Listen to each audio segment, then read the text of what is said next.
Irmãos, bom dia. Nós estamos aqui com a nossa irmã Vanessa. Vou falar um pouquinho aqui da história da vinda dela. Nos nossos primeiros meses de igreja, quando fundamos a Igreja Batista Bingen, tínhamos na equipe eu, Raquel, Letícia, Rebeca, que foi morar em Volta Redonda, voltou para a terra dela, e Priscila, minha cunhada. Éramos cinco na equipe. E nós fomos para um grande congresso lá na PIB do Recreio, isso há 3 anos, os primeiros meses aqui da igreja. E lá nós conhecemos Vanessa. Vanessa foi dar a palavra a uma das preletoras e foi algo assim impactante para a minha vida. Deus falou muito comigo. E enquanto eu ouvi ela falar, eu falei, Senhor, eu quero essa irmã em nossa igreja um dia, podendo abençoar a vida dos nossos irmãos. E hoje, 3 anos depois, estamos aí com 18 pessoas na nossa equipe, para a glória de Deus, tendo o privilégio, tanto equipe como igreja, de poder ouvir Vanessa falar. Que Deus te use poderosamente, tá?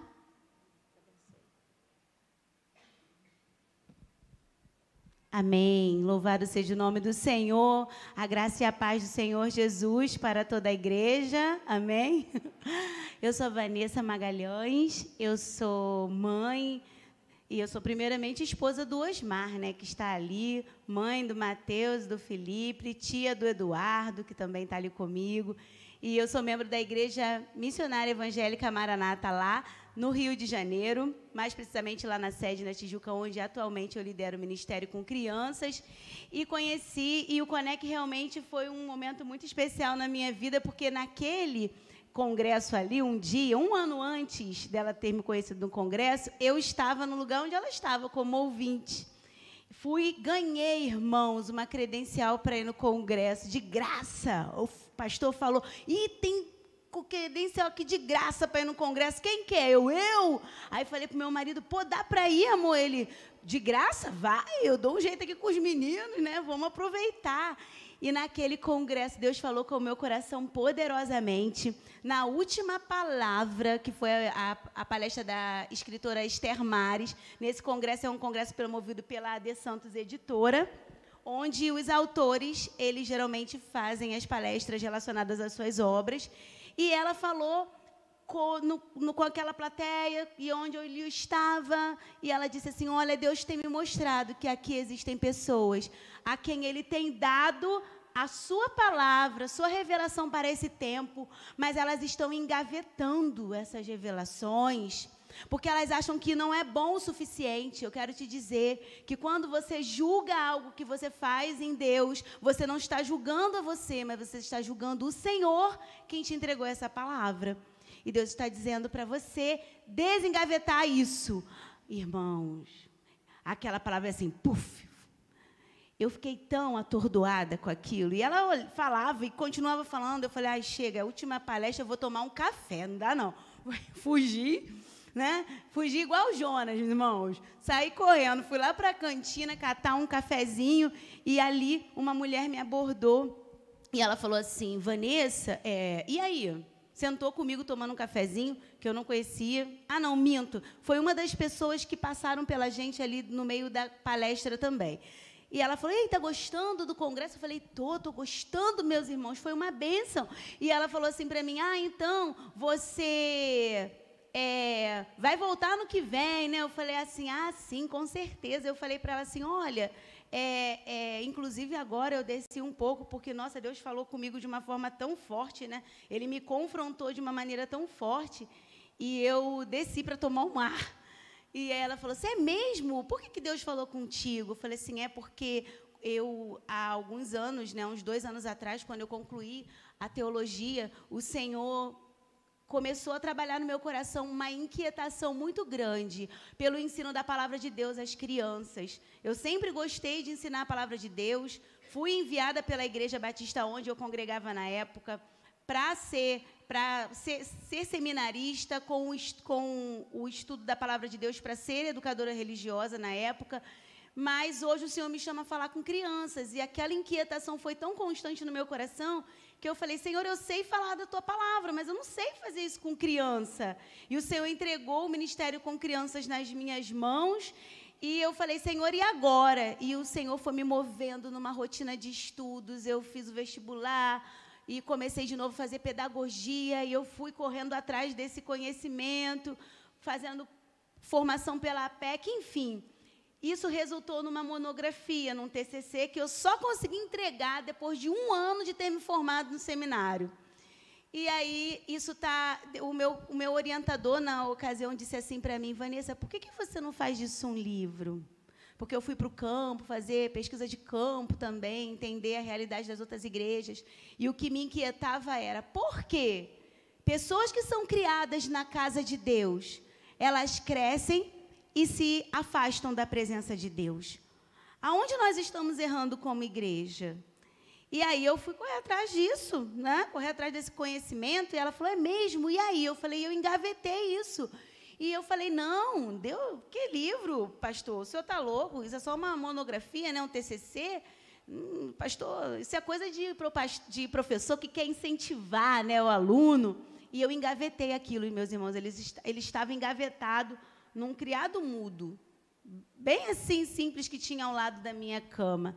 E quando essa mulher falou isso, eu falei, Senhor, o Senhor está falando isso comigo.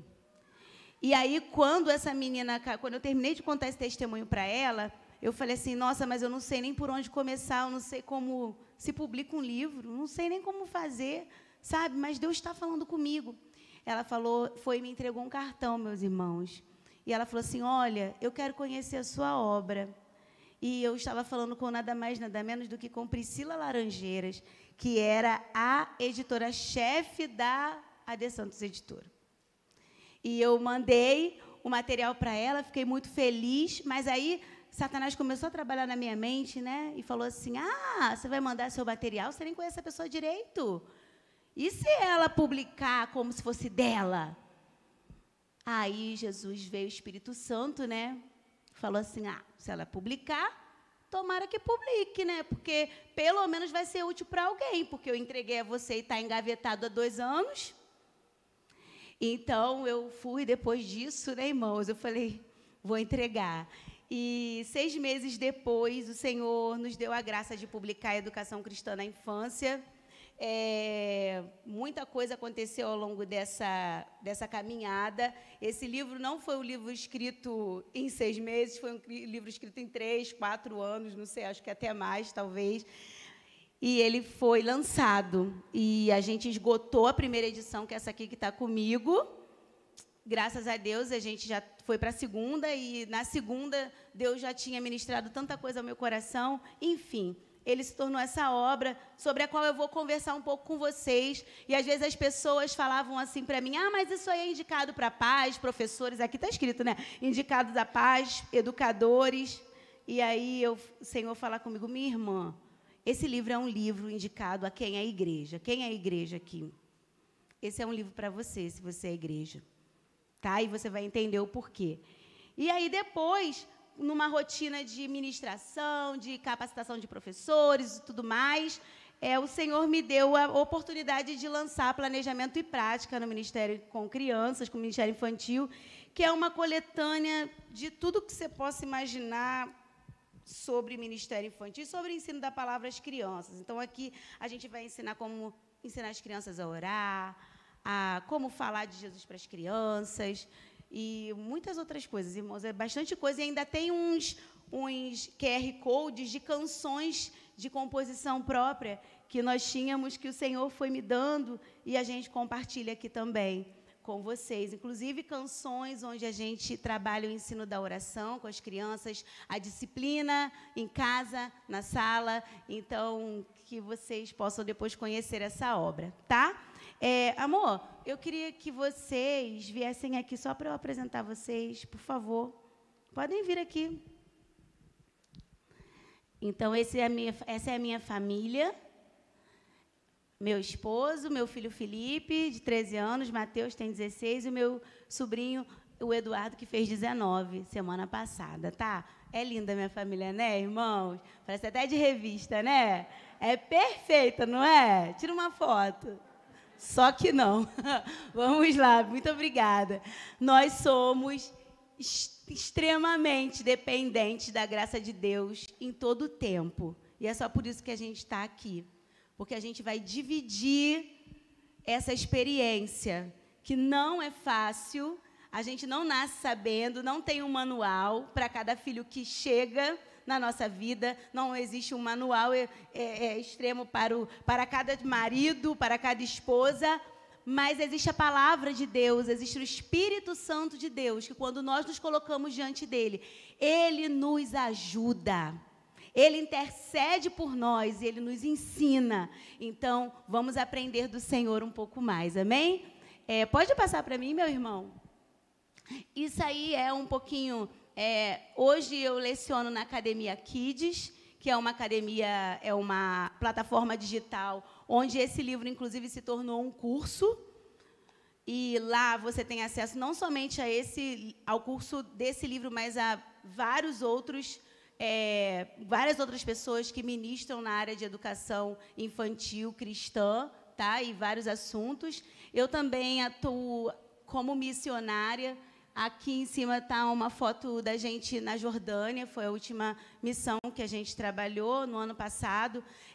A missão que eu trabalho é a implantação de escolas da educação infantil cristãs em áreas onde tem crianças em estado de vulnerabilidade.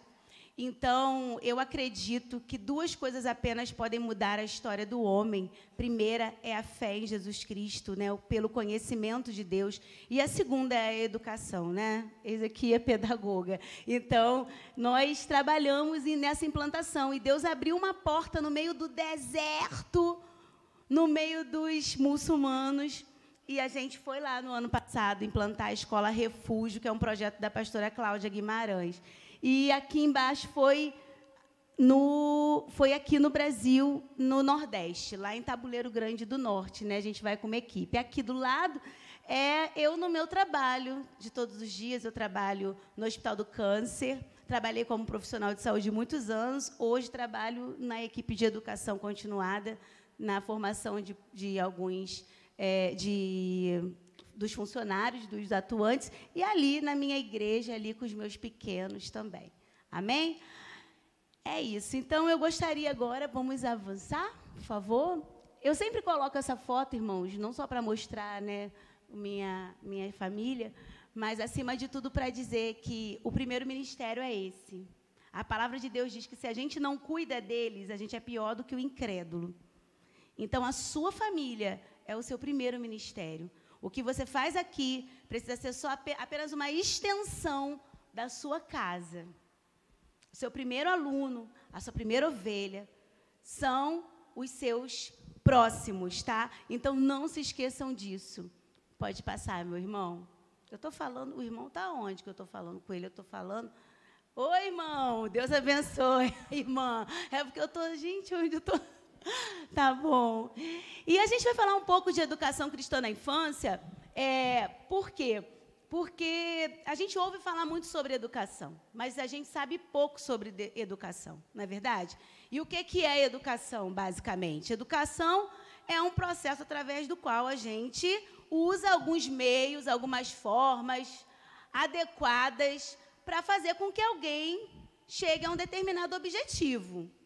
Então, eu quero aplicar a educação física. O que eu estou fazendo? Eu estou fazendo umas atividades lá para que aquela pessoa desenvolva a sua parte física. Eu faço educação, vamos lá, sexual. Né? Na escola, tem, às vezes, alguma coisa... Você quer o quê? Que aquela pessoa adquira conhecimento para que ela desenvolva uma prática de vida saudável. Né? Então, a educação, ela é a aplicação de meios adequados, métodos, né?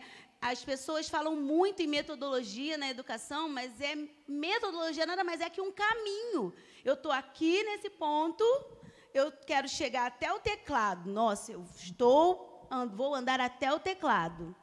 Eu vou por ali, eu vou por aqui, ou eu vou dar a volta por lá?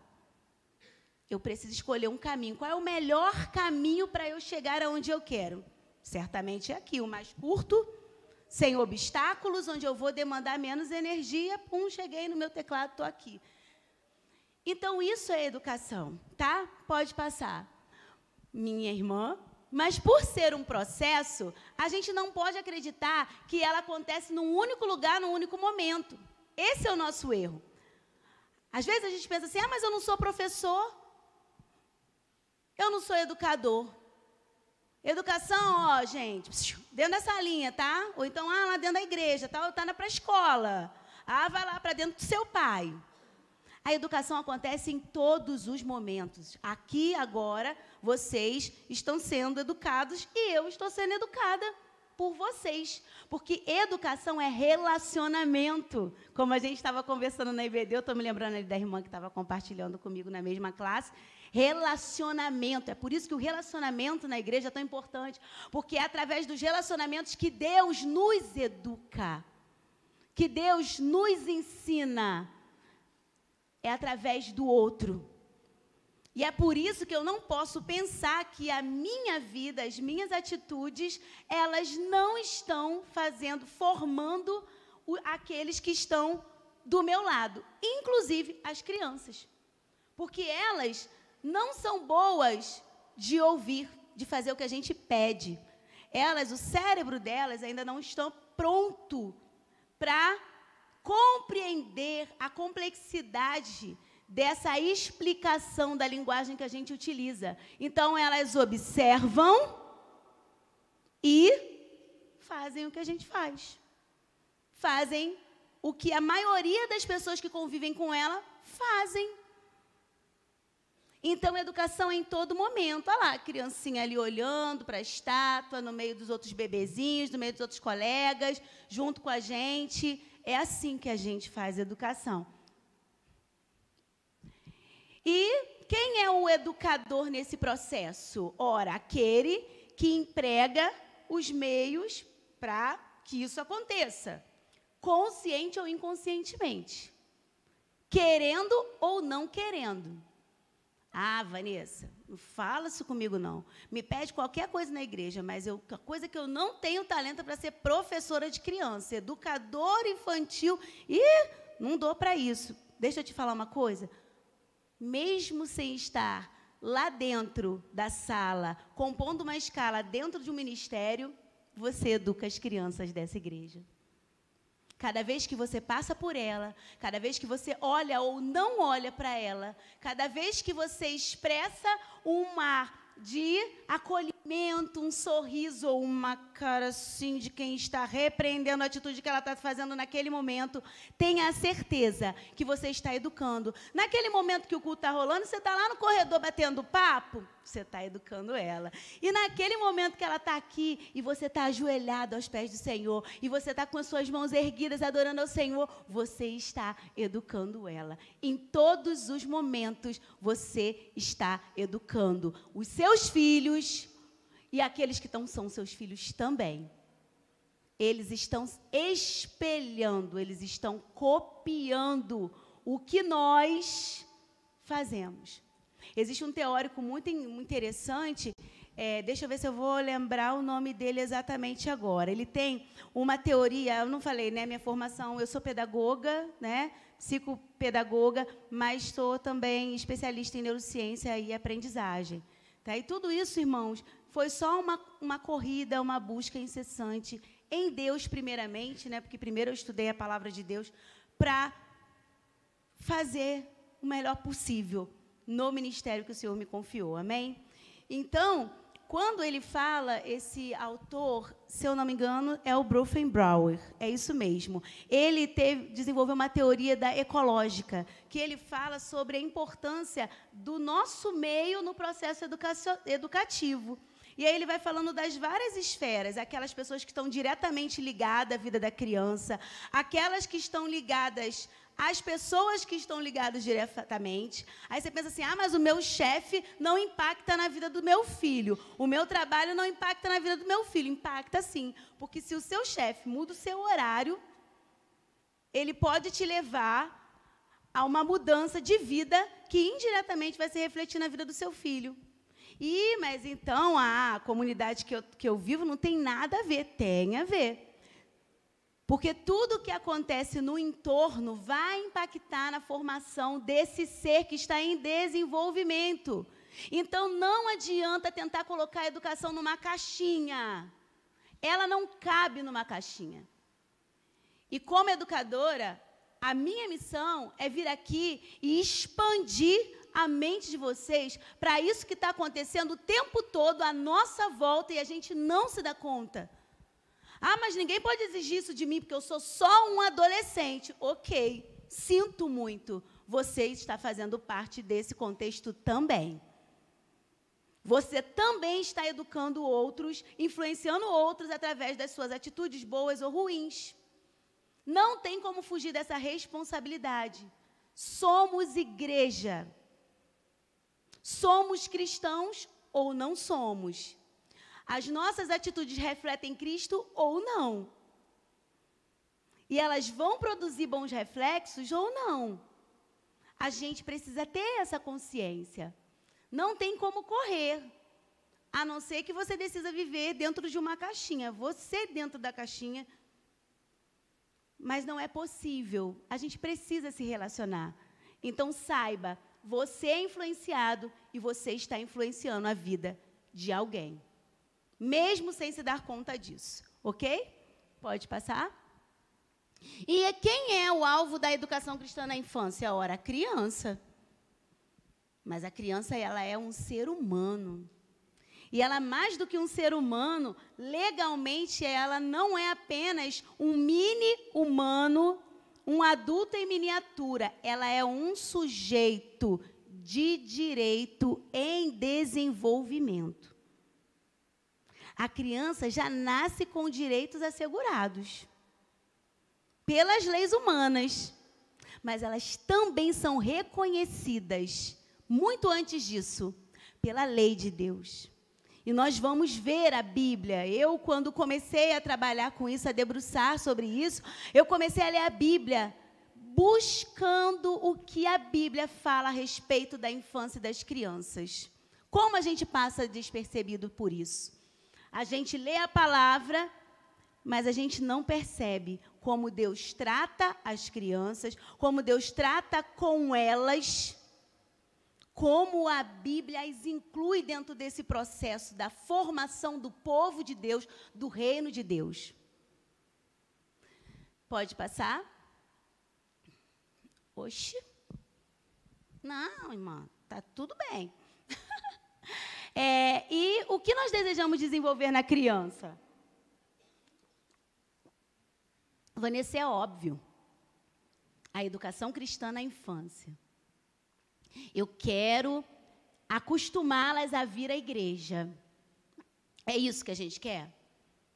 Eu quero que elas saibam que todo domingo, às 9 da manhã, ela precisa estar na escola bíblica dominical. É esse o nosso objetivo?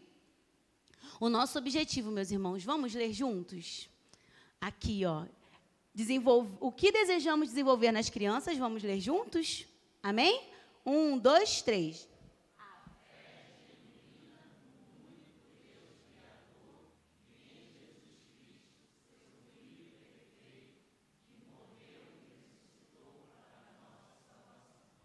É isso que nós pretendemos. Nós pretendemos fazer com que as crianças conheçam Deus, experimentem o Senhor, e a partir desse conhecimento e dessa experiência com o Senhor, elas decidam servi-lo, amá-lo, elas adquiram a consciência de que elas precisam de Jesus. Porque, ao contrário do que muitos pensam, crianças precisam ser alcançadas por Deus. O salmista, ele declara: eu sou pecador desde a barriga da minha mãe. Romanos 3:23 declara o quê?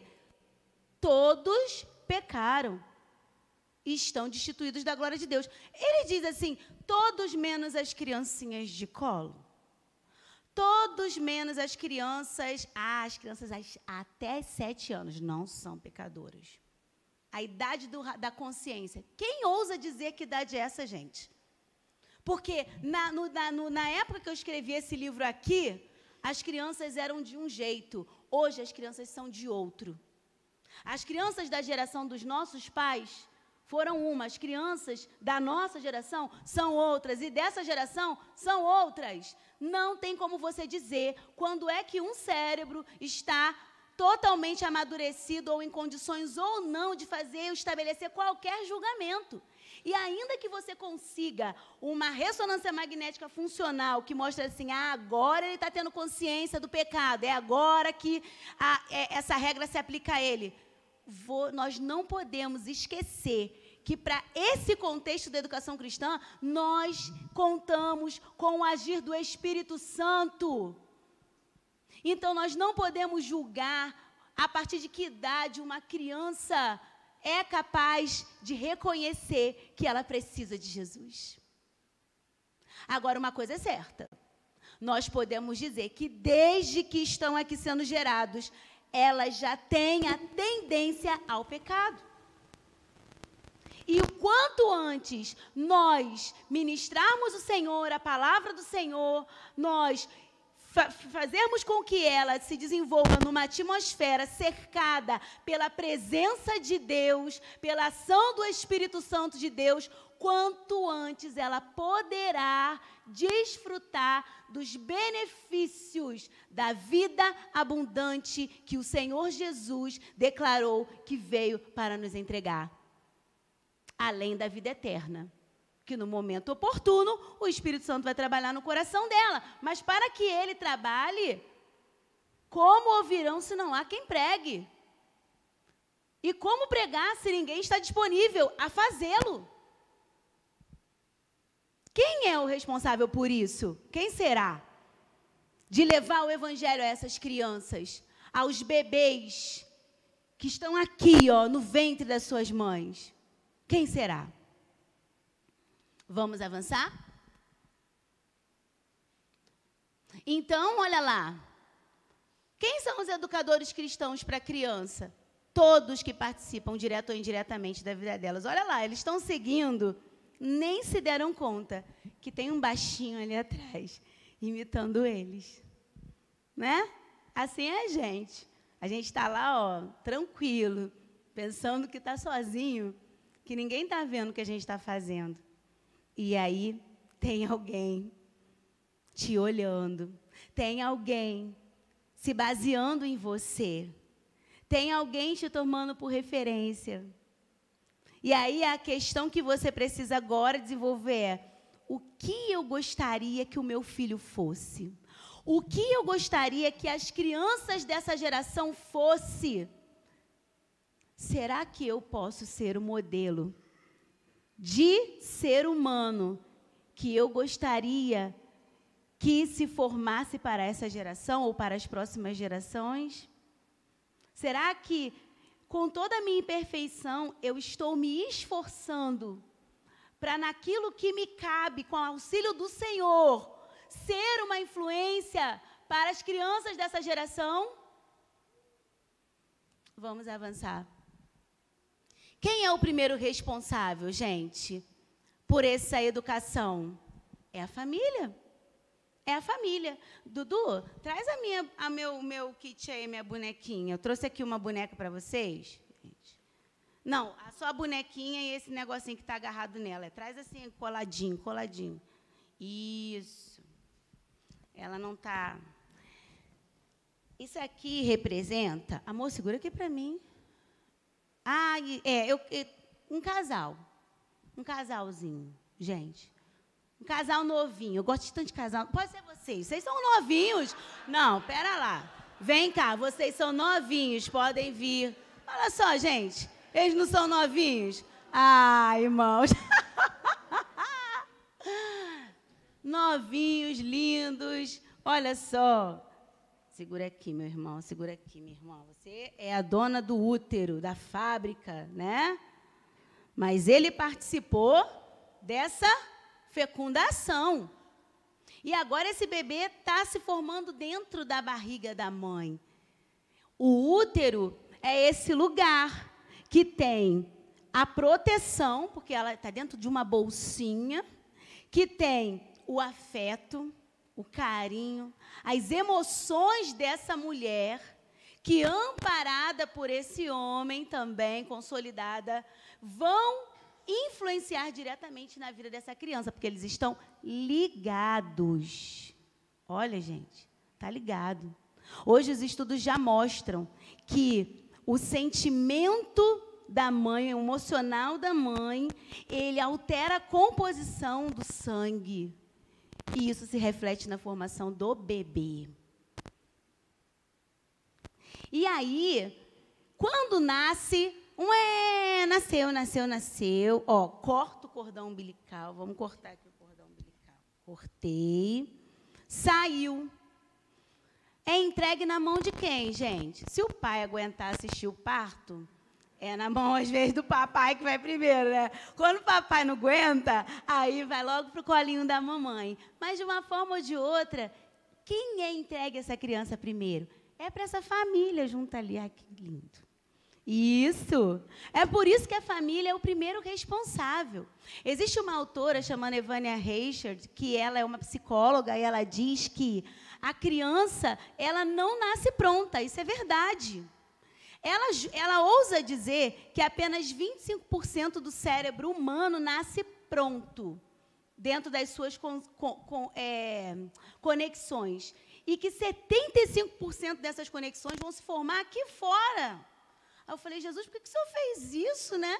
Podia já nascer um pouco mais estruturado para a gente, mas aprove Deus permitir que o ser humano viesse a este mundo sobre a nossa responsabilidade com apenas 1/4 das conexões do cérebro prontas. Olha que encrenca. Sabe aonde isso vai terminar de se formar? Na nossa mão. Conosco. E o que acontece quando, lá no útero, põe aqui mais de novo só para representar, lá no útero, acontece que, lá no útero, para a criança se formar, precisa ter afeto, precisa ter acolhimento, aquela proteção, e precisa ter alimento.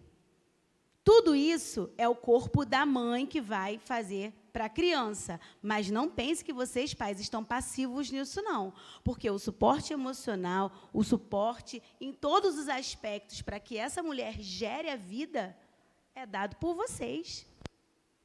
Como a mulher fica emocionalmente instável, quem aqui já passou por gravidez sabe, né? A gente chora até de coisa nenhuma. Está chorando por quê? Não sei porque eu estou chorando. Estou chorando. Né? Então, esse suporte desse homem, em todos os aspectos, que está gerando essa vida junto com ela. Agora, se não tiver alimento, o que acontece com esse bebê? Ele vai nascer? Ele vai terminar de se formar? Ele tem 2 destinos só, esse bebê. Se faltar ou proteção, aqui tem uma barreira imunológica que não permite que agentes infecciosos ultrapassem. Doenças infecciosas atinjam a criança. E aí tem algumas doenças que a mãe ela precisa fazer o tratamento para que não seja transmitida na hora do parto, na hora que for cortar esse cordão umbilical. E aí isso tudo está aqui, pronto por Deus. Mas se não tiver tudo certinho aqui dentro, a criança se forma, gente. Ou ela morre, ou essa mãe aborta, ou ela vai vir com má formação, não é isso? Só que aí, beleza, ficou assim, aparentemente pronto, veio ao mundo nas nossas mãos. Não está pronto. Para continuar se formando, ela vai precisar que aqui fora a gente continue provendo proteção, afeto, relacionamento de amor saudável, estimulação positiva e alimento adequado. E aonde essa autora ela fala que existe um útero pós-parto. E esse útero pós-parto é a família. Assim como o útero pré-parto, ele não pode ser disfuncional, ou seja, ele não pode deixar de nutrir, suprir e dar a essa criança, esse ser, tudo o que ele precisa para se formar, o útero pós-parto, que é a família, também precisa garantir tudo que essa criança precisa para ela completar a sua formação. Senão, ela vai morrer, ou então ela vai ser o quê? Mal formada. Você sabia que há muitas crianças morrendo dentro dos úteros pós-partos? Nascem vivas, mas são destruídas emocionalmente, espiritualmente, dentro do útero família? Você sabia que existem crianças desnutridas dentro desse segundo útero pós-parto que a gente vai descobrir agora? Porque quem é o segundo, gente? Filho de crente, vamos dizer. Qual é o primeiro lugar que o filho de crente vai? Agora fica só com ela. Depois que nasce. É para a escola que ele vai? Primeiro lugar? Para onde? Para a igreja. Para a igreja. Foi assim com a família de Jesus. Completados os dias da purificação, lá em Lucas 2, a palavra de Deus diz, José, ele pega a oferta e leva o Senhor Jesus ao templo para ser apresentado. É isso que a gente faz, gente. Assim que a criança pode, já marca a apresentação. Aí vem a família toda. Como é que vocês apresentam o bebê aqui? Cadê o pastor? Está por aí? Ou algum pastor? Como é que se apresenta o bebê aqui?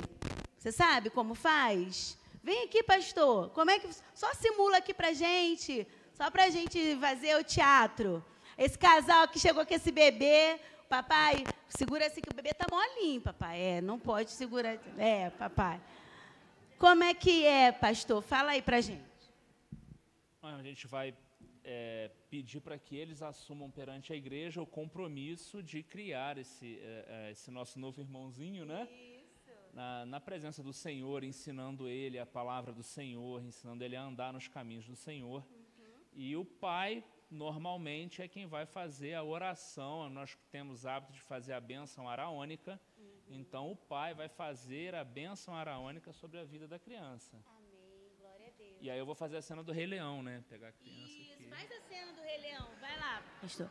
Faz, vamos lá fazer. Aí ele faz, a igreja faz como? Não, gente, calma aí, a igreja faz como? A igreja só bate palma? Ou a igreja estende as mãos? Então, irmão, vamos lá, gente. Isso tem um propósito, calma, vocês não estão entendendo. Olha. Aí todo mundo chora. Coisa linda, mais um membro da igreja, coisa linda, né, irmãos? Mas se não vigiar... vai começar a pecar logo tão cedo, né, irmão? Como é que pode? A gente começa a dizer quando vai crescendo, não é possível, gente, tão pequeno, já aprendeu a fazer, aprendeu isso com quem, gente? Com a gente, né, com o mundo, que já é no maligno, enfim. Aí o que acontece? Faz, e quando a igreja faz assim, sabe o que a gente faz, irmãos? A gente está abençoando essa criança, consagrando juntamente com os pais, mas também assumindo junto a eles e a esse sacerdote o compromisso sobre a vida espiritual dessa criança. Aí a gente olha para aquela criança passando por alguma dificuldade na igreja e fala assim, não é problema meu, não é meu filho. Ih, gente, pelo amor de Deus, eu não sou professora do Ministério Infantil. Eu, hein? Não é verdade. Você também tem responsabilidade sobre todas as crianças da sua igreja, de interceder por elas, de fazer, de alguma forma, direto ou indiretamente, proporcionar que elas tenham alimento adequado. Qual é o alimento da vida espiritual, gente? A palavra de Deus. Que criança come a mesma coisa que a gente come? Não, começa com leite materno e aí, olha só, o suprimento da mãe que é passado a essa criança. A qualidade do que essa mãe consome é que vai determinar a qualidade do alimento dessa criança. Estão entendendo que isso é físico, mas isso é muito espiritual? E quem é o provedor? Epa, olha ele ali. Olha o provedor aí, ó. Não é ele quem provê? Hoje em dia, graças a Deus, né?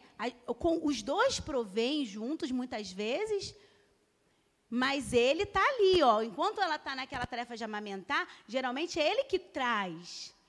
É ele que está ali selecionando o conteúdo do que essa mulher consumirá. e o que vai se transformar em alimento para esse bebê. E da mesma forma a igreja. Não pode pegar a palavra e toma, criança, toma desse jeito. Não.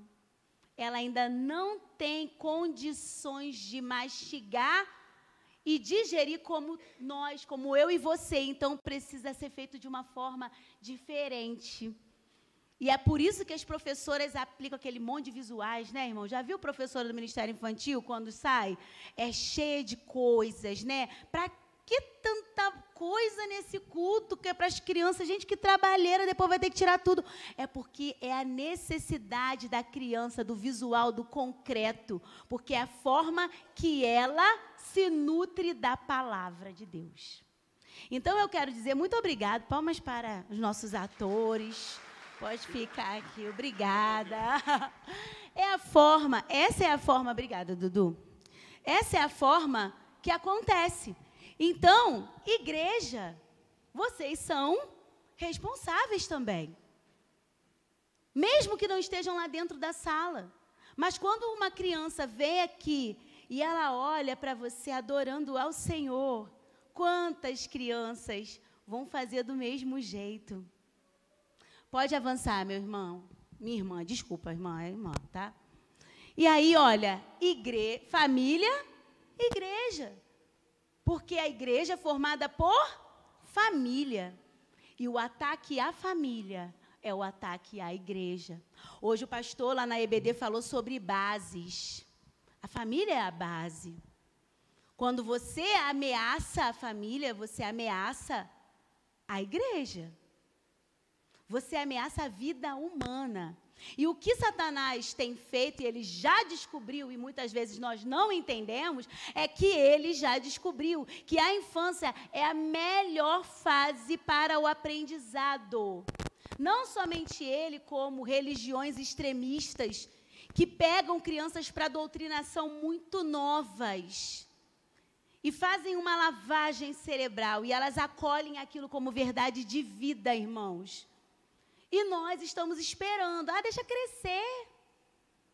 Aí, quando cresce, vira adolescente, que os problemas vêm, aí a gente quer atuar, enquanto igreja, para remediar. Mas não trabalhamos na política preventiva, que é cuidar dessas famílias, desses relacionamentos, desses jovens que estão pretendendo o casamento, educá-los para esse relacionamento, educá-los para se tornarem pais e mães, receber essa criança desde a concepção. Jeremias 1:3, 1:5, pode avançar, minha irmã. Ele diz assim, eis que desde o ventre materno eu te conheci, eu te separei e te destinei a profeta entre as nações. O salmista, ele diz, sabe o que? No Salmo 129, o Senhor já tinha determinado os meus dias, sem que nenhum deles ainda tivesse acontecido. Já me conhecia quando era uma substância disforme no ventre da minha mãe. Então, bebês já têm um propósito. A criança que chega nos nossos braços, ela é uma conhecida do Senhor, ela é uma escolhida, uma separada, santificada em algumas traduções do Senhor. Essa criança que você estende a mão para apresentar aqui. Eles são do Senhor, eles já estão designados para uma tarefa dentro do reino de Deus, para ser resposta de Deus. E da mesma forma que Satanás trabalhava no passado, trabalhou para destruir Moisés, trabalhou porque se incomodou, como que o povo de Deus, das mulheres egípcias não hebreias, no Egito elas eram fecundas. Tentou fazer com que as parteiras, vamos lá no livro de Êxodo, ali no início do livro de Êxodo, você vai ver esse relato, tentando fazer com que as parteiras comprometessem o nascimento dos bebês hebreus, porque o povo estava crescendo muito, era fecundo. E aí elas, tendo a consciência de intentar contra Deus, não ousaram fazer isso. e foram abençoadas por Deus por isso, até que ele faz o decreto da morte de todos os meninos, no contexto em que Moisés nasce, com um propósito. Da mesma forma que Jesus teve também a sua vida ameaçada, semelhantemente no tempo do seu nascimento, que os seus pais tiveram que fazer o quê? Trancados, orando só, fugiram, tiveram uma atitude de proteger. Lembra do útero da proteção? Proteger esse bebê. Proteger, garantir a segurança dessa criança, que eles já tinham consciência de que era um enviado de Deus para eles. Talvez eles não tivessem ainda a dimensão de tudo que aconteceria, acredito que não. Mas Maria sabia, ela falou, eis aqui a tua serva, faça em mim conforme a tua vontade. José, não foge. Esse bebê aí tem um propósito na vida dele. E ele ia fugir, não foge mais. Então, nós precisamos entender o nosso compromisso como pais e como igreja. E como igreja de Cristo. E não apenas aquele que faz parte do ministério com crianças. E não apenas achar que essa responsabilidade é do pastor. Essa responsabilidade é da igreja de Cristo. Vamos avançar, irmãos. E aí, o que Satanás está fazendo? Atacando o útero pós-parto. Olha lá, ó.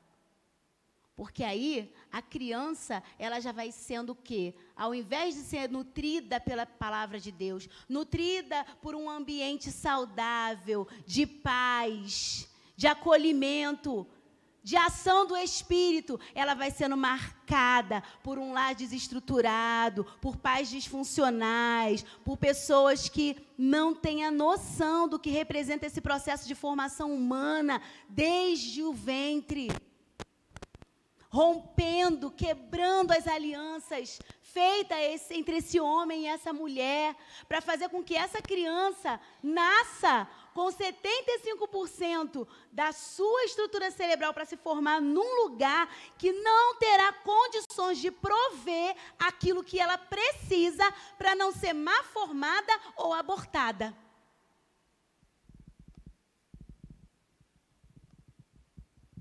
É muito sério, meus irmãos. É muito sério. A gente reclama das gerações, a gente fala, nossa, o que está acontecendo com esse mundo? É o mundo que a gente está formando.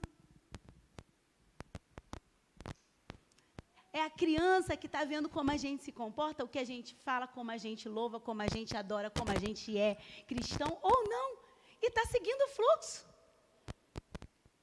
E se não é muito a misericórdia do Senhor atuando, porque Ele faz isso pela graça, e reconstruindo e renascendo, necessário vos é nascer de novo, da água e do Espírito. Ô Jesus, Nicodemos, ó, voltar para a barriga da minha mãe? Não, Nicodemos, da água e do Espírito, nascer de novo em Espírito.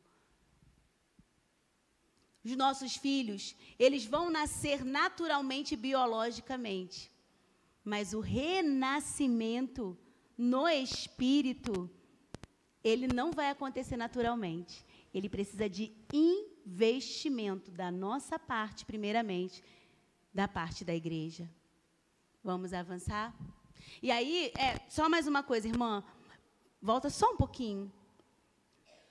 E aí, fica esse homem e essa mulher medindo forças. E no final, olha quem sai destruído dessa história. Irmãos, a palavra de Deus diz assim, e serão os dois uma só carne. Já pensaram que a concepção, ela consolida fisicamente esse momento? Uma célula germinativa masculina se une a uma célula germinativa feminina, elas se fundem e se tornam uma só. E aquela única célula resultante agora com seus 46 cromossomos, ela vai dar início à multiplicação de células que vai gerar aquele bebê que a gente falou aqui. 2 se tornando 1, metade de cada lado. Ah, peraí, aleatoriamente isso é determinado. Não é aleatório.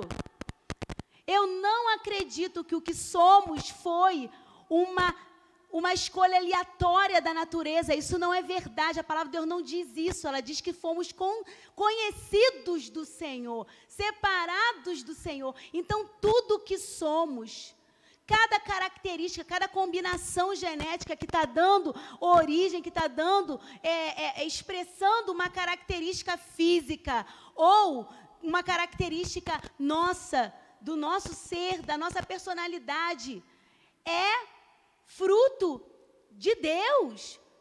Mas além daquilo que é biológico, ele precisa se associar àquilo que é do espaço, dos relacionamentos que esse ser vai ter com essas pessoas, para formar essa personalidade, que depois vai dar origem também à possibilidade da expressão do caráter, que já entra na possibilidade da escolha. Eu sei o que é certo, eu sei o que é errado, agora eu decido o que eu quero fazer.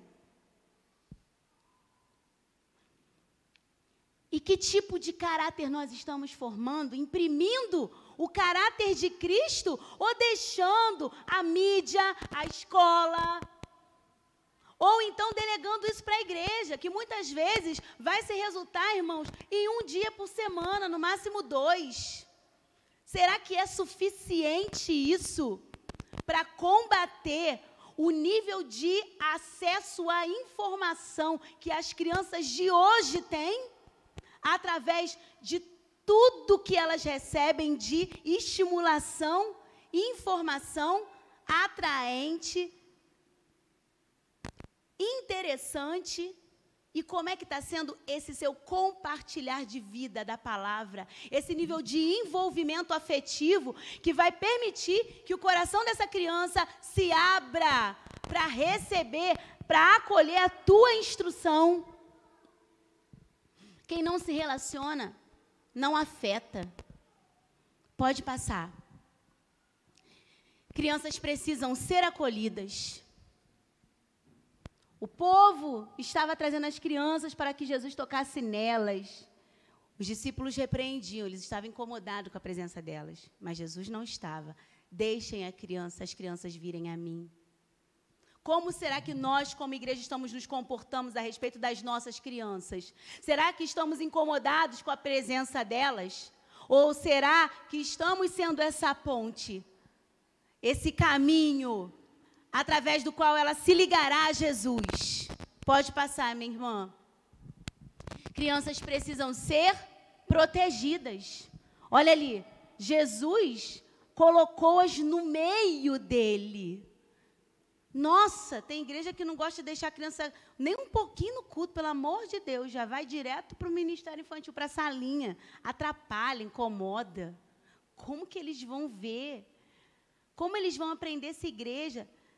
Se eles só são a parte, como do nada, de repente, a gente vai querer que eles se sintam parte? Sabe? A gente cria o tempo todo na salinha, lá, esse é o seu lugar. Não é? Esse é o seu lugar. Aí quando faz 11 anos, 12 anos ou 9 anos, não, agora tem que ir para o culto. Aí eles chegam aqui, gente, isso nunca fez parte da minha vida. Esse tipo de culto, nunca participei disso. Agora eu tenho que ficar aqui. Não me sinto bem aqui, não gosto de ficar aqui. É claro, independente disso, será um processo de adaptação? Será. Que terá que contar com a maturidade da igreja e com o posicionamento dos pais? Sim. Gente, se vocês pararem para pensar na minha igreja hoje, as grandes queixas que eu tenho dos pais é só essa. Quando eles se tornam juniores e eles começam a ter de frequentar o culto público. Eles não gostam, eles reclamam, eles não querem. Meus filhos passaram por isso. E os pais querem colocar isso como se fosse um problema nosso. Resolva. Meu irmão, agora é contigo. Senta do teu lado. Senta do lado dele. Quantas vezes eu e meu marido, quando eles estavam nessa fase, a gente não podia sentar junto, porque eles queriam sentar juntos dos outros adolescentes. Mas se vigiasse, ó, o culto todo. Aí a gente tinha que ficar assim, ó, de olho, mostrar para eles que estava de olho, aí meu marido, vou para lá. Aí saía, sentava lá do lado dos adolescentes. É movimento, é desconforto, é sair da posição de conforto e entender que você está numa posição de confronto, de batalha por essas mentes e corações. É no meio que você vê, que você protege. Fora do teu alcance, dos teus olhos, você não consegue ver, perceber e proteger. Pode avançar, irmã. As crianças precisam ser alimentadas. Eu gosto dessa passagem, por quê? Porque, às vezes, a gente acha que o líder de ministério infantil, a pessoa que trabalha com criança, tem que ser aquela pessoa engraçada, divertida, lá. O animador do auditório. Não, gente, eu gosto também de fazer coisas engraçadas, divertidas, é lúdico, é legal, a criança aprende assim. Mas não tem a ver com isso a resposta das crianças a Deus. Olha o que está acontecendo nesse momento. Nesse texto, Jesus está entrando em Jerusalém. Aí Jesus entra, aí Jesus fica aborrecido, quebra tudo no templo e chama geral, a minha casa agora é casa de oração. E aí depois Jesus começa a curar e fazer maravilhas ali. E as crianças estão vendo isso, gente. Elas viram Jesus sendo adorado pelo povo, elas viram Jesus repreender fortemente o povo, e elas testemunharam Jesus agindo na vida do povo, operando milagres. E como resultado disso, o que acontece? Discípulos, vocês estão ouvindo esses burburinhos aí? Pessoal, gente, o que é isso que vocês estão ouvindo? Eram as crianças copiando o que foi dito quando Jesus entrou na cidade. Hosana ao filho de Davi. E os caras indignados. Por que eles estão fazendo isso? As crianças. Aí Jesus fala, gente, vocês nunca ouviram falar que é da boca dos bebês de colo, das crianças pequenas que sai o verdadeiro louvor? Ou seja, eles não fizeram o que era conveniente. Eles não fizeram o que mandaram eles fazer.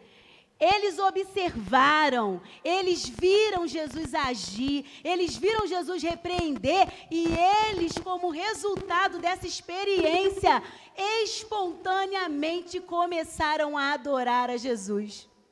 Você não precisa ser um animador de plateia, você só precisa fornecer as condições ideais para que essas crianças vejam a igreja adorando a Jesus.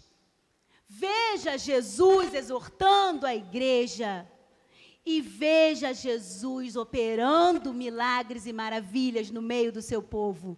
E como resultado disso, elas se tornarão adoradoras em espírito e em verdade. Vamos passar? Já vou terminar, irmãos. O coração da criança é de quem chegar primeiro. É verdade, mas de quem chegar também da forma certa. Pode avançar? Quando eu escrevi esse livro, o Senhor me mostrou o coração da criança dessa forma, como essa terra. Essa terra. Eu me lembrei da parábola do semeador, e Jesus falou assim, olha, o coração da criança é essa terra boa. Essa terra que não sofreu ação erosiva do ambiente, que não está cheia de pedras, não é um solo contaminado por outros plantios que já foi feito. É essa terra virgem, que se sofreu alguma ação, alguma contaminação, alguma ação, ainda é pouco.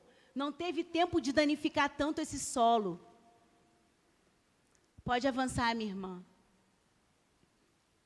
Mas para plantar nesse solo é necessário tocar nele. E para tocar no solo é necessário se inclinar. De cima dessa posição, nós não tocaremos o coração das crianças dessa geração. Jesus, ele não te tocou de cima. Ele abriu mão da sua glória e ele foi o primeiro que desceu para te encontrar. A palavra de Deus também nos fala, e convertereis o coração sobre Jesus, ele fala isso na profecia de Isaías, o coração dos pais aos filhos e dos filhos aos pais. De quem é a primeira inclinação, gente? É nossa. Foi o pai que se inclinou primeiro. Nós o amamos porque ele nos amou primeiro. Pode passar. E para que essa semente, a boa semente que nós temos, gente, nós somos aqueles que nós temos a verdadeira semente, a boa semente. A nossa semente é a verdade. E ela é a verdade que liberta, é a verdade que muda a vida, histórias. É a verdade que salva, que dá vida eterna e dá vida em abundância. É essa semente que nós temos. Não podemos abrir mão dessa semeadura, mas precisamos nos inclinar, precisamos tocar nesse solo, precisamos colocar a semente ali no lugarzinho certo, precisamos colocar ali, quem já plantou aqui? Aí a gente cobre, né, a semente, e aí a gente aperta assim. Cuidado, porque às vezes a gente quer fazer com tanta força, que ao invés da gente favorecer, a gente sufoca. Tem um pastor chamado, gente, depois da Covid meu cérebro ficou ruim, Cláudio Rufino. Ele tem um livro sobre pais e filhos, e ele fala que os filhos eles são como passarinhos nas nossas mãos. Se você apertar demais, ele morre na sua mão. Se você abrir a mão, eles saem voando. Então, é necessário um cuidado. A gente não sabe como fazer isso. Pode passar. Olha ali. Existe uma técnica, né? Aí a gente estuda, gente, a neurociência, a psicopedagogia, os autores de blá, blá, blá, blá, blá, e no final das contas, a Bíblia já contava tudo isso, né? Olha ali, ó, que a Bíblia já estava falando de se inclinar, de tocar, olha ali, autoridades, né? O príncipe William e o Obama se inclinando para falar com uma criança escutativa, né? Uma técnica montessoriana. Quando for falar com uma criança, chegue na altura do olhar dela. Incline-se como Jesus se inclinou para te alcançar. Coloca a mão nessa terra para plantar. Vai sujar, vai entranhar a terra ali nas suas unhas, vai ser desconfortável. Mas ou você faz isso, ou você não toca, ou você não semeia. Ou se semeia, algumas das sementes vão cair na beira da estrada, vão ser levadas pelos pássaros. Pode passar. E eu encerro com essa passagem. Lucas 2, de 41. Vamos abrir juntos? Eu vou ler por ali, se vocês quiserem. Eu queria que vocês abrissem e separassem esse versículo para vocês relerem eles na casa de vocês. Houve um tempo que eu estava lendo a Bíblia com os meus filhos e a gente estava nesse livro, os Evangelhos, a gente estava lendo esse livro e a gente foi sair de férias. E o Senhor, a gente na estrada, indo para o Espírito Santo, né? A gente sempre viaja, às vezes, de carro, assim. E o Senhor falou comigo ali, nessa palavra, porque Ele não me deixava sair desse trecho. E eu falava, Senhor, Jesus fala assim, Ele relê. Aí eu, agora eu vou passar. Ele, Deus, não, volta, relê. Aí eu, tá, Senhor, já li. Lê mais uma vez. Agora lê de novo. Aí eu fico ali já lendo, relendo, até Deus falar, vai à frente. Eu já sei que Ele quer me mostrar algo. E aí, naquele dia, Deus falou comigo. Ele me falou comigo ali naquele carro. E essa passagem. Todos os anos, os pais de Jesus iam a Jerusalém para a festa da Páscoa. Quando ele atingiu a idade de 12 anos, a família foi à festa, como era hábito. Terminada a comemoração, tomaram o caminho de volta para Nazaré, mas Jesus ficou para trás em Jerusalém. No primeiro dia, os pais não deram pela sua falta, porque julgava que estivesse com os amigos ou com outros viajantes. Mas quando não apareceu naquela noite, começaram a procurá-lo entre os parentes e amigos. Não o encontrando, voltaram para Jerusalém, continuando a procurá-lo. 3 dias depois, encontraram-no no templo. Achava-se no templo, sentado entre os especialistas da lei, olhando e fazendo-lhes perguntas. E aí eu falei, Senhor, o que o Senhor quer falar comigo, Senhor? Sabe, meus irmãos, isso aí era algo que a família do Senhor Jesus fazia todo ano. Era Páscoa, a festa da Páscoa. Todo ano eles iam para Jerusalém, aquela caravana, né? Caravana para o congresso. Vamos embora, todo mundo na ida, aquele cuidar, todo mundo levando suas ofertas. Às vezes tinha gente que viajava com aquilo que ia ofertar, porque eram de cidades vizinhas, não tinham dinheiro para comprar lá no tempo, porque o povo já superfaturava naquela época, igual quando a gente vai a congresso aqui, já viu? Irmão, não deixa para comprar comida lá não, porque uma comida é a refeição, a comida do mês inteiro, né? Não é caro. Naquela época já era assim. Então, eles viajavam com os seus despojos, com a sua família, aquelas caravanas, homens e mulher fofocando de um lado, homens conversando do outro, crianças. E aí, na volta, depois que aconteceu tudo aquilo, eles voltaram, Jesus ficou para trás. E eles não se deram conta. Sabe, meus irmãos, eu vejo muitas vezes as pessoas falarem, né?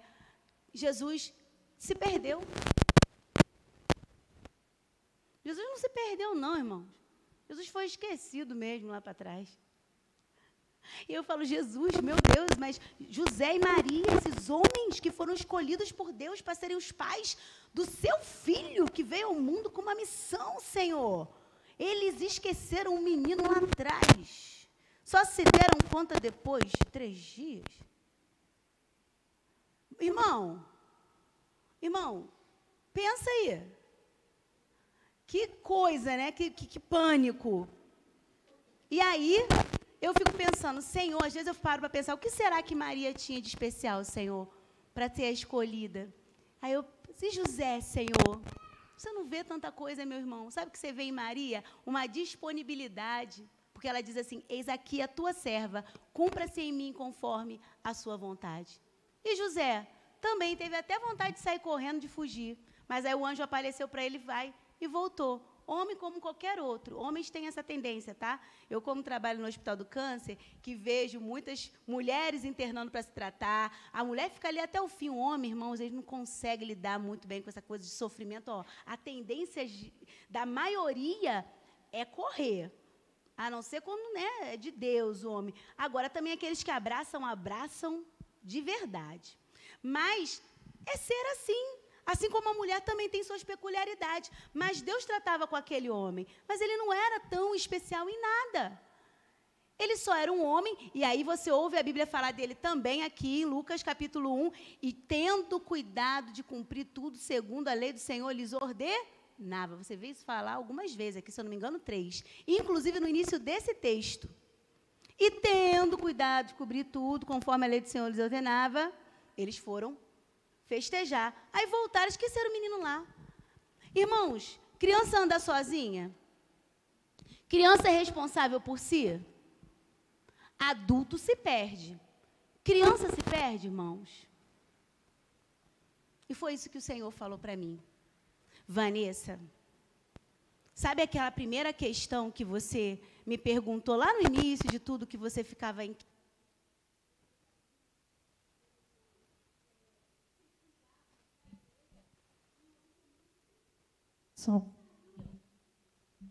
Há vários fatores que estão envolvidos nisso, mas um deles é isso aqui.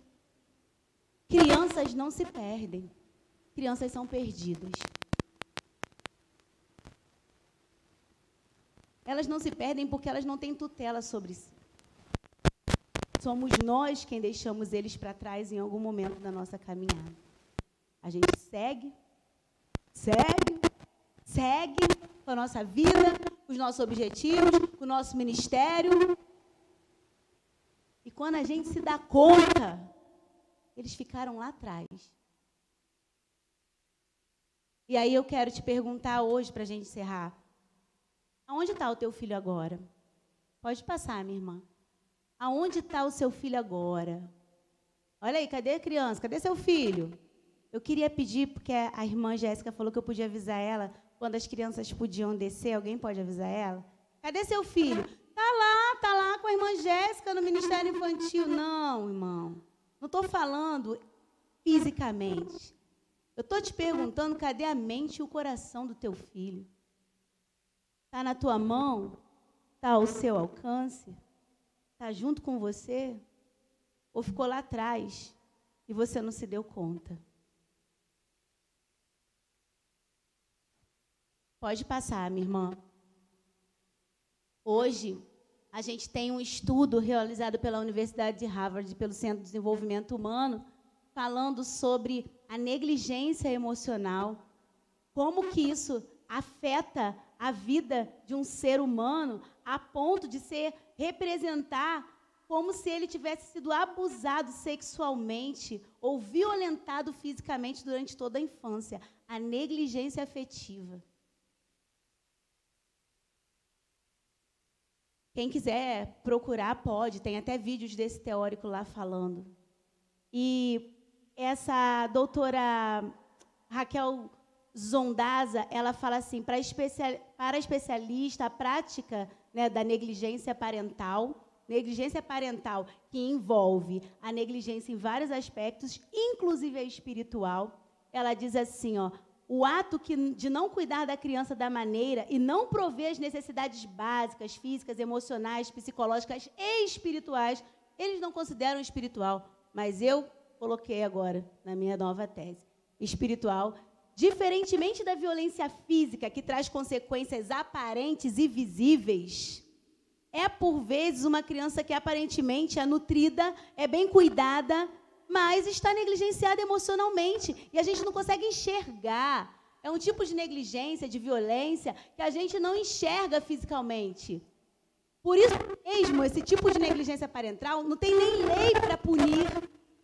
Está previsto no estatuto, mas não tem lei para punir. Como é que você sabe? Como é que você prova? E aí ela fala aquilo ali no final, olha, a negligência emocional, na medida que aqueles pais não demandam àquela criança a atenção afetiva que ela precisa, principalmente no caso de bebês. E aí ela fala que, eu não copiei essa parte, mas ela fala que é uma coisa silenciosa. Que quando a gente se dá conta, já passou. Eu converso com mães, meus irmãos, lá na minha igreja, em outros lugares que eu fui ministrar, que falam, Vanessa, eu não sei o que aconteceu com o meu filho. Eu não conheço mais aquela pessoa que está morando dentro da minha casa. Vanessa, eu queria aquele meu bebezinho, eu queria aquele meu menininho que me ouvia. Eu não sei mais falar com meu filho, eu não sei mais como falar com a minha filha, ela não aceita mais as minhas palavras, ela não quer mais o meu abraço. Aonde esse coração e essa mente ficou? Em algum momento da caminhada, irmãos, a gente perdeu esse manejo e a gente não se deu conta. E eles ficaram. Isso é muito sério. Pode avançar. Estão aí a indiferença. Eu costumo dizer, há pais que investem dinheiro, grana nas roupas mais bem feitas. A criança anda toda arrumada, bem vestida. Está revestida? Revesti-vos de toda a armadura de Deus para que podeis resistir ao dia mau. Seu filho está bem vestido, está bem revestido, está revestido de toda a armadura de Deus? Porque isso se transfere, é como aquele alimento lá. Se eu não tenho comigo, como é que eu vou transferi-lo? Pode passar. Pode passar? Abandono espiritual, deixar de prover instrução, exemplo e correção, sem uma justa causa. Irmãos, está ali o texto de Deuteronômio. Que todas essas palavras que hoje lhes ordeno, vocês conseguem ler junto comigo? Estejam em seu coração. Ensine-as com persistência aos seus filhos. Converse sobre elas quando estiver sentado em casa, quando estiver andando pelo caminho, quando se deitar, quando se levantar. Provérbios 13, 24. Quem se nega a disciplinar, a castigar, nesse sentido, tá, gente? De colocar limites. Eu não estou falando para ninguém violentar seu filho. Cuidado com o que você entende por castigo. É limite. Não o ama. Quem hesita em discipliná-lo, não o ama, porque o pai que ama disciplina. Coloca limite, limite é proteção. Sabe aquela barra do metrô? Não ultrapasse a faixa amarela. Se você ultrapassar, você pode cair no meio da estação e morrer. É isso. Vai até ali, dali para frente não vai. Ah, porque não vai. Não vai. Só vai comigo ou então não vai nem comigo. É isso. Não gostou. Sinto muito. Não gostou, vai ficar frustrado. É importante frustrar. Daqui a pouco ressignifica. Está tudo bem, mas está protegido. Está debaixo dos seus olhos. Teve uma mãe que falou comigo, ah, mas é porque o meu filho passa a noite na internet, eu não consigo controlar. Como que não? Quem é que paga a internet da sua casa, gente? Desconecta esse Wi-Fi, pega esse telefone da mão desse menino, leva para o teu quarto, então bota o Family Link e, hora de dormir, apagou. Lá em casa era assim. Family Link, hora do sono, de 9 da noite às 6 da manhã, telefone apagado. Plim, plim, tchau, tchau, bye, bye, bloqueou. Ah, mãe, poxa, isso é muita injustiça, a senhora não confia em mim. É verdade, não confio em você. Não tem maturidade para confiar, meu amor. Você sabe o que é errado, sabe o que é certo, só que o seu cérebro, ele quer o prazer mais do que aquilo que é certo. Então, eu é que tenho que falar, botar o limite para você, né? Isso ainda não consegue. É desse jeito, isso não é maltratar, isso é cuidar, irmãos. Pode avançar. E aqui a gente termina. E eu pedi. Jesus, ele foi reencontrado por esses pais. Quando eles decidiram voltar a Jerusalém. Esse texto nos ensina que, apesar de muitas vezes a gente seguir no caminho e deixar os nossos filhos para trás, é possível retomar, é possível reconsiderar, é possível voltar a Jerusalém. Por que em Jerusalém? Jerusalém é o lugar da entrega, é o lugar do arrependimento, é o lugar da morte, mas também é o lugar da ressurreição. Irmãos, vamos voltar a Jerusalém, vamos voltar atrás, vamos voltar aonde a gente deixou aquele primeiro amor, vamos voltar ao início. E vamos resgatar essas mentes e corações. Elas são nossas, o Senhor nos entregou. Não podemos abrir mãos disso. Isso é uma questão de decisão. Josué, nesse contexto, ele disse, se vocês quiserem, vão lá seguir os deuses dos seus pais, ou então desse povo aí onde você mora. Quanto a mim, olha a decisão, eu e a minha casa serviremos a quem? Vamos dizer juntos?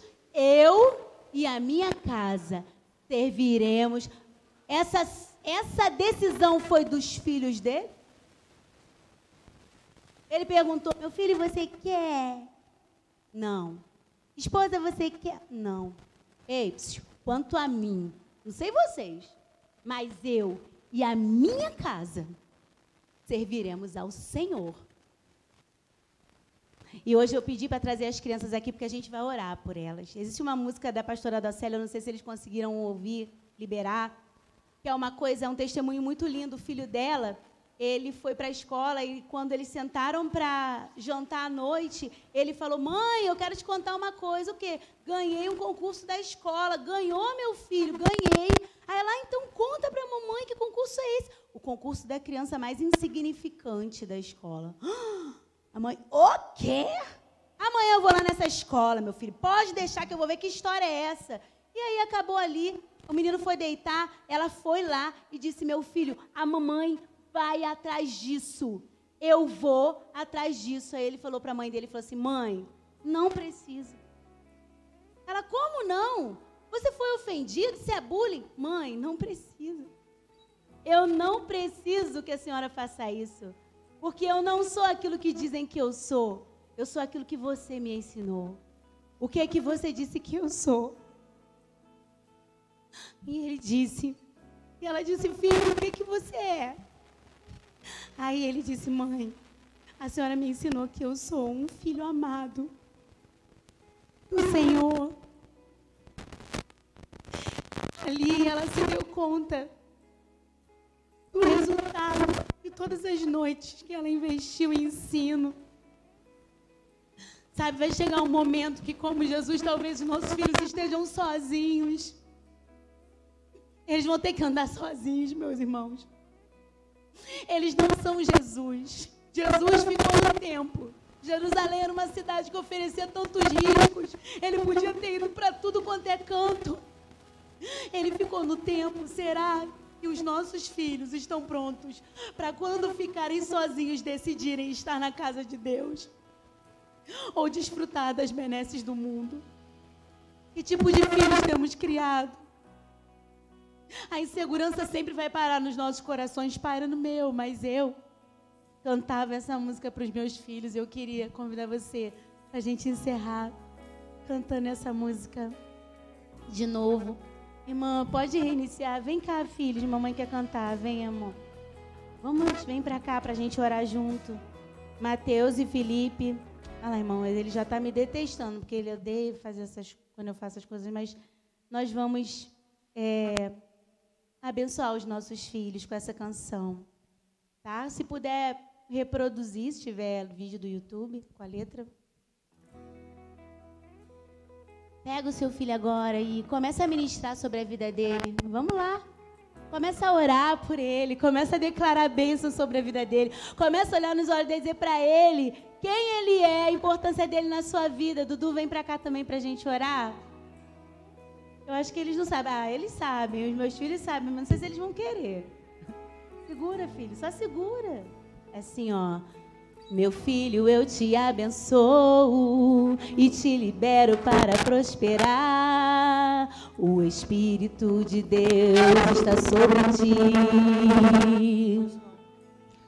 Quero ouvir a tua mente, teus ouvidos e teu coração, para que você se lembre bem quem você é. Cantava.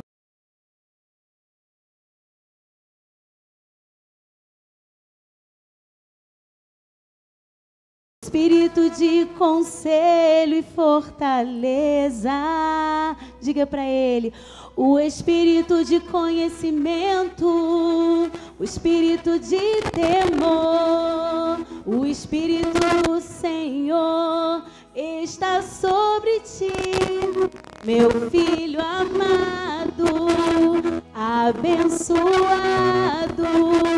O Espírito Santo habita em ti. O Espírito Santo habita em ti. Você é ungido e escolhido como um profeta das nações, inspirador de multidões.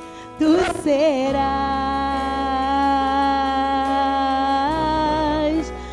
filho meu.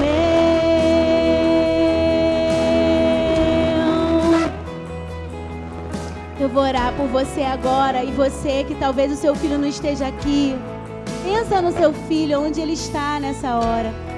Vamos entregar, vamos abençoar a vida dos nossos filhos, em nome de Jesus, e profetizar sobre a vida deles.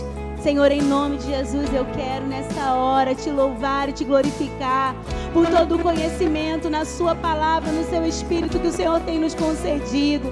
Senhor, a caminhada por criar filhos, ó Deus, para o teu reino não é fácil. Senhor, quantas vezes estamos cansados, quantas vezes, ó Deus, estamos esgotados, quantas vezes vem a desesperança, quantas vezes vem o medo, Senhor. Mas nesse momento nós queremos dizer que nós contamos contigo, Senhor, porque eu sei, Senhor, que Maria, meu Pai, quando foi visitada por aquele anjo, ela disse, mas como será? Como eu vou gerar? Eu não tenho nem marido. Mas o Senhor respondeu àquela mulher, descerá sobre ti o Espírito Santo e o poder do Altíssimo te envolverá.